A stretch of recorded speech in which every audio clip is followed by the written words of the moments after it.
Hi guys, how are you all doing? Welcome to my channel. This is the tennis world with the tennis expert. I am your tennis expert and I'm going to be reviewing the 2022 tennis season for you guys now. So I hope you guys are going to enjoy the video.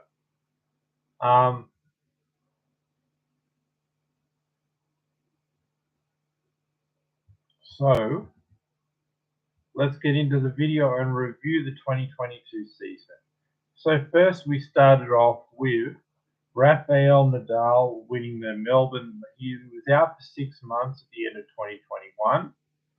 2021, was Rafa, and comes back, plays a warm-up tournament called the Melbourne Somerset, which is hosted at the Rod Laver Arena Centre Court Australian Open. So what does he do? He wins that Melbourne Somerset. He only plays 3 matches because one guy pulls out with an injury. Plays pretty well, building up form. Then we sort of move on to the Australian Open.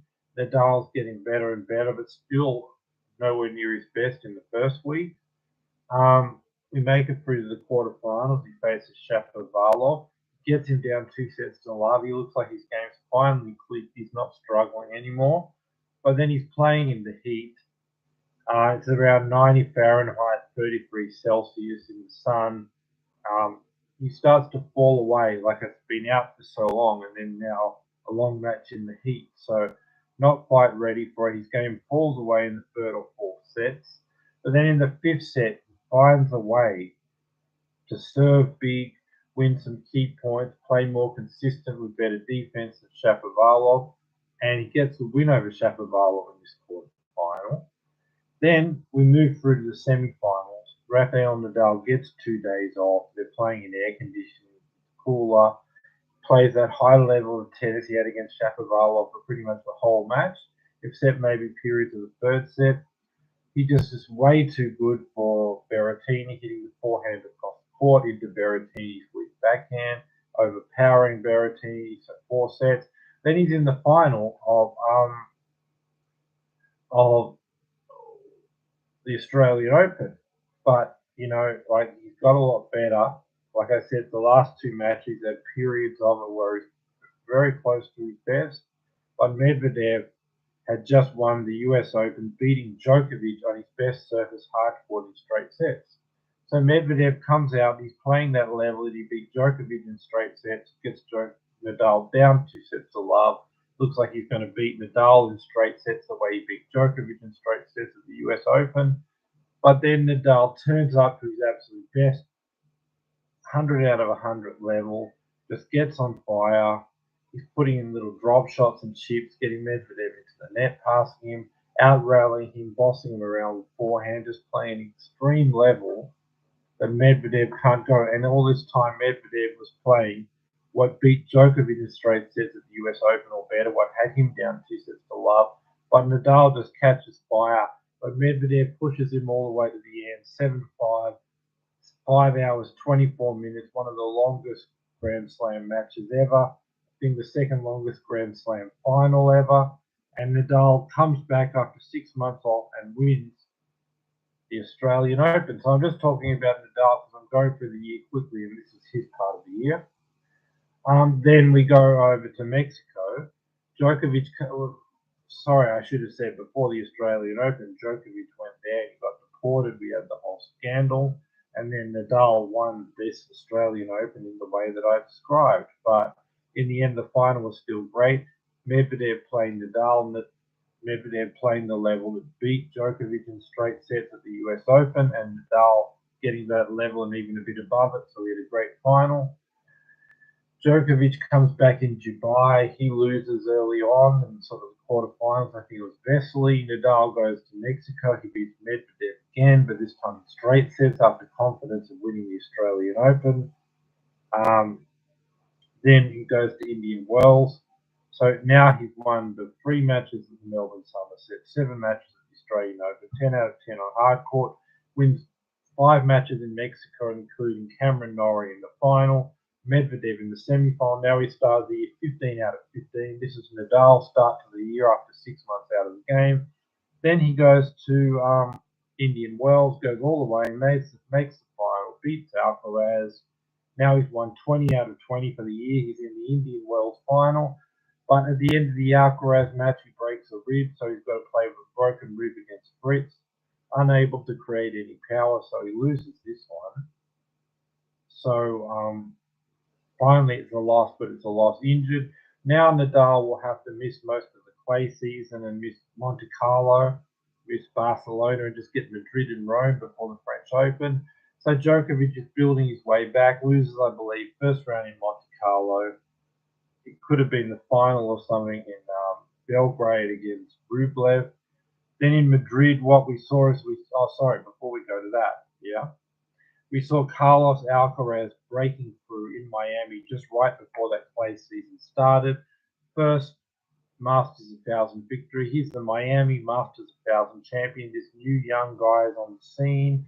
Everything's changed. The changing of the guard is coming. So then, as I was saying, Djokovic losing first round in Monte Carlo, losing in Belgrade to Rublev, trying to really find form, not really able to do it. So yeah. Then we got to Madrid, and then again Alcaraz is able to beat Nadal. Is back from the injury, but he's able to beat Nadal in 3 tough sets. He's able to beat in the 3-hour best of 3 set, third set tiebreaker, step it up in the big moments. 1 set all, 6 games all, a tiebreaker to decide the match. He blows Djokovic off the court in the third and deciding set tiebreaker. He's beat Nadal, then he's beat Djokovic 2 days in a row, and he beats the Rev in the final, one of the few guys to ever beat Djokovic and Nadal in back-to-back matches and win a second Masters of 1000 in Madrid. Then Djokovic had that good form where he was just a few points away from beating Alcaraz, who won it. Continued, he won Rome in straight sets. Nadal would beat Isner in his first match in Rome. Then in his second match in Rome, Nadal would be injured against Shapovalov and lose. Everyone would wonder now Nadal was injured, he just came back, now he's injured again, the French Open's going to start. What would happen? Nadal's not going to win the French Open this year. After the great start, 20 out of 20 on the surface, it doesn't suit his game hardcore. The questions would be now maybe he won't even get the French Open after the great start. But we get to the French Open and Nadal does indeed win it. He wins his first few matches in straight sets. Then Aliassime plays the matches of his life, wins the first set, pushes Nadal to a fifth set. Nadal has to step up and play an elite level. And after playing hours and hours of tennis at an elite level against someone like Aliassime, all the tennis he missed in the clay court season, he really caught up. That match really made him play sort of 4 or 5 hours at an elite, high-pressure level, like a Nadal, sort of Djokovic, high level. Every little point counts, and just you're off the minute you lose, and just having to constantly be there, the high level of tennis from both ends of the court, and just the ability to who can just raise that slight, long, physical tennis where it's just at that highest level from both sides. And if you, it's just about having to sort of like a Nadal, Djokovic, whoever's just that slight bit better in this sort of elite pressure level at both ends will just come out. So him winning that really set him up for Djokovic quarterfinal. He played one of his best matches, maybe in his career, not his best though, maybe one of his top 10. He blows Djokovic away in 4 sets, and then he goes to play Zverev. He's really sort of looking tired, run down. It's humid to close the roof. He doesn't like playing indoors as much, and he wins the first set in the tiebreaker. They're about to go to a second set tiebreaker. Zverev then sort of blows out his ankle and has to pull out. Nadal moves through the final, plays Casper Ruud in the final, and he just hits the forehand across court into Rudd's backhand. He's playing the same style of game as Rudd. Great defense, consistency, rallying, forehand, and he just outplays Casper Ruud in straight sets. He's now won both of the Grand Slams. He's the Australian Open, French Open champion. Then we move forward to Wimbledon, where there's a huge debacle. The Russians aren't allowed to play. Points are taken away. It's like an exhibition match. Then all these players test positive for COVID. Berrettini, all these other guys. Nadal gets injured. So Djokovic now has a chance to win a Grand Slam without even having to face a top 10 player. And it looked like he really needed that type of a draw because he was down 2 sets to love against Sinner, down a set against Norrie, down a set against Kyrgios. High pressure tennis against players in the top 10. So I really feel like Djokovic wouldn't be able to play much of a higher level than that. He hadn't had a good year. He was deported from Australia with a lot of things going against him. And he really needed something to go his way because he wasn't playing his best tennis. I really think in this type of situation, people will say Djokovic is better than Nadal overall on grass, which is true. But Djokovic gets some wins over Nadal on clay. Nadal gets wins over him on grass or hard court, but it's not the majority of the time. But when does that upset happen where Djokovic will beat him on clay, Nadal will get Djokovic grass or hard court? It happens when one of the guys is at their best and the other guy who's playing on their preferred surface is not at their best. So with Nadal having won 2 Grand Slams this year, being on fire, being almost at the highest point of his career, while Djokovic being deported, being mentally beaten down, not winning at the bottom point, that was the opportunity when I think that Nadal would have been able to beat Djokovic on his preferred surface because majority of the time Djokovic would win, but it's the time, or Nadal on clay, but it's the times when the guy on their preferred surface isn't at their best and the guys not on their preferred surface are at their absolute best. And Nadal was at his like a high point of his career. Djokovic was a low point. I believe Nadal would have won. I believe Djokovic really needed an easy draw to get a Grand Slam on the board. And with Nadal's injury, the Russian ban, all his players testing positive for COVID, Djokovic wins Wimbledon, and now we've got 2 Grand Slams for Nadal, one for Djokovic. Grand Slam race is 22-21. So I won't talk about the GOAT debate. I'll do another video about that. But then we can move forward to the US Open. I will say. I know Corrigan won Cincinnati. I think it was Tsitsipas. I'm not quite sure, but I think he won Canada, but I can't confirm that. But anyway, we'll go forward to the US Open. Alcaraz, he's won Miami, he's won Madrid where he beat Nadal, Djokovic back to back. He's able to step it up and he takes out this US Open. And he does it by winning an amazing 5-set match against Sinner, playing an elite level. And then another 5-set match against Tiafoe, really stepping up, overpowering him. And then he looks very tired. He's 1-set all against Casper Ruud in the final, but just finds the energy he has, is able to just pull away, get the third and fourth sets, beat Ruud in 4 sets. And now we not only have 2 Grand Slams for Nadal, one for Djokovic, the status quo, but now we have the new generations arrive.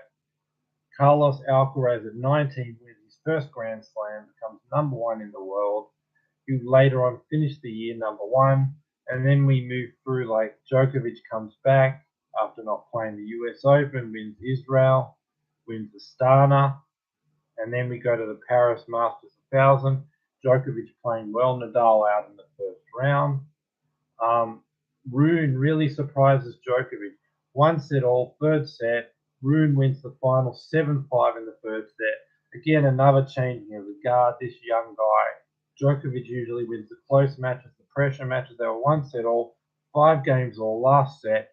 And Rune steps it up, takes that last set 7-5 by being better than Djokovic in the pressure moments. And then we move forward to the top 8 tournament to end the year. Here, like I said, the whole thing was going to be about Alcaraz, Djokovic, and Nadal, and Medvedev. Those are the contenders. Alcaraz pulled out. Alcaraz pulled out. Nadal had only played 1 match in 7 weeks, so he wasn't ready to play at that top 8 level. So he used the first 2 matches as warm-ups, lost them, then beat Casper Ruud, but it's too late. He's got the 2 losses. So Djokovic has got rid of Nadal, he's got rid of Alcaraz, and then it's just Medvedev. So the Medvedev-Djokovic match, it was like over 3 hours of tiebreaker. Djokovic was tired. He had real much trouble hanging at that elite level, but Medvedev felt the pressure in the tiebreaker and kind of gave it away when he had Djokovic. So that was a much different level match for Djokovic. He found a way to win, though. Credit to him. And then he only has that one match. He avoids Alcaraz, Nadal. And then, of course, all these other guys he's going to beat, like Rublev, Tsitsipas, Rublev, Tsitsipas in the group stage. Then Fritz, and then in the final, Ruud. Most of those straight sets. So he wins the top 8 and ends the year on a high. And then we go to the Davis Cup, and Canada wins that. They beat Australia in the final 2-0. Shapovalov and Aliassime, too good for the Australians. Aliassime, too good for Demonar in that one. And then Shapovalov, too good for Kokkinakis. So Canada wins the Davis Cup. So overall, when you look back at this year, what do you see? You see Nadal winning 2 Grand Slams, Djokovic getting 1. That's the status quo, what you would expect. But then you also see a surprise. The young guy, Carlos Alcaraz, winning his first 2 Masters of 1000 in Madrid and Miami, winning his first Grand Slam at the US Open, and ending the year with the #1 ranking. So we have the same old with Nadal and Djokovic winning, but we have a new guy taking over the game, getting his first Grand Slam, and ending the year at the #1 ranking, Alcaraz. So that's how we end the year.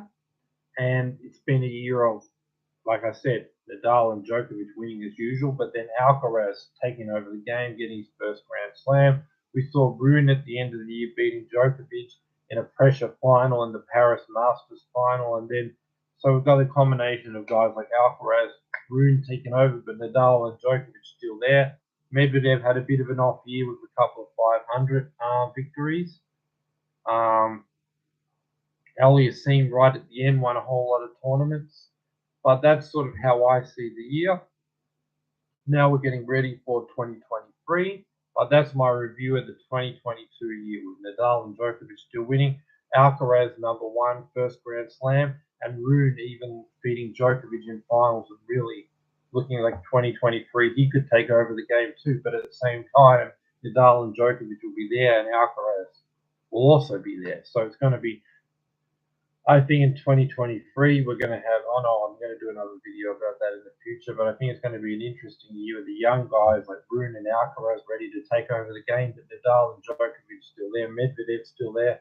A lot of guys playing well at one time. Will be a great year, but that's how we end our 2022 season, and that's my review of the 2022 ATP Tour tennis season. That's my video for today. Subscribe, bell notification, thumbs up. Have a great day, night, wherever you are in the world, and come back for my next video. I'll be doing a video on the GOAT debate, where it stands at the end of the year. I'll be previewing the 2023 season.